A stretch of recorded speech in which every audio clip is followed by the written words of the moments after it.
Competition is anything customers do to address JTBDs in the real world. What if they tried to make progress? The answer to that question is our real competition. The classic view of competition compares similar products. In that view, Burger King milkshakes compete with McDonald's milkshakes. End of story. It's all based on similar products and has nothing to do with customer progress. That view is wrong, or at least it's way too naive. Remember that people who bought milkshakes in the morning wanted to feel entertained while filling their stomachs on their boring commutes to work. Christensen's team asked those customers what else they'd hired to do that JTBD. As it turns out, very few people hired Burger King milkshakes. They'd hired a wide variety of foods to help with that progress. Some people hired bananas to do the job, but bananas disappeared in minutes, and bananas weren't entertaining, and people felt hungry again in an hour. Some people hired donuts to do the job, but donuts left crumbs and goo on their clothes, and donuts disappeared fast too, so they fired donuts and hired milkshakes. Yeah, other fast food chains fit into the mix, but they're a tiny piece of McDonald's competition for early morning commuters with this JTBD. Most of McDonald's competition comes from bananas, donuts, granola bars, smoothies, and bagels.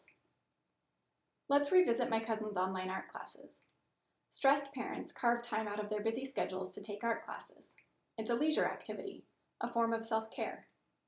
Their JTBD statement was, "When my life feels hectic from taking care of everyone else, I want to do something to take care of myself." That means art classes aren't just competing with other art classes. The real competition includes YouTube videos of Bob Ross episodes. The real competition includes yoga classes. It includes getting a babysitter and going out to dinner and a movie, or going for a long walk in the park. If a JTBD is real, there's always some form of competition. Customers have to fire a current behavior to hire our products. Real competition falls into one of three buckets. Incumbents present the first form of competition. Defined narrowly, an incumbent is anyone who stands to lose market share from our product's success. If milkshake sales increase in the morning, Einstein Brothers bagels might see their sales decrease. Einstein Brothers might lose market share, so they're an incumbent form of competition. Defined more broadly and more usefully, an incumbent is anyone who believes that they might lose market share from our product's success. If Einstein Brothers believes they'd lose market share, they'll attack McDonald's, even if they wouldn't have lost market share in reality. When Airbnb started, their real competition included hotel chains and vacation rentals, at least in part. Hotels and vacation rentals stood to lose market share from Airbnb's success. Those were incumbents. Some took the threat seriously, and some didn't. Attacking incumbents can present exciting opportunities, but we also run the risk of getting smashed by 500-pound gorillas, or triggering price wars that kill all profit. We'll explain how to collect and analyze evidence on true competition in the second round of interviews. We'll also talk through how to attack incumbents and when to avoid attacking incumbents. Incumbents are the first type of competition. The second type arises when customers try to solve problems themselves. We call these homegrown solutions. I wanted to wake up to a 10-minute guided meditation every morning, for example. I searched for pre-canned solutions, but I couldn't find a meditation app with a built-in alarm clock feature. So I used recordings of guided meditations, and I used QuickTime, GarageBand, iTunes, and the iPhone alarm app to hack together my own solution. That's what we mean when we say homegrown.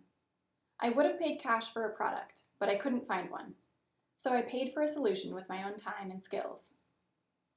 Airbnb faced homegrown competition, especially early on. They competed with people calling friends and family to see if they could crash on couches when they traveled. Homegrown solutions are usually welcome competition. They show that at least some people want progress, and incumbents don't appeal to them or can't reach them. The third type of competition is do nothing. Oddly enough, do nothing was Airbnb's biggest competition. There was a huge group of people who wanted to travel but couldn't afford hotels or felt touristy in those environments.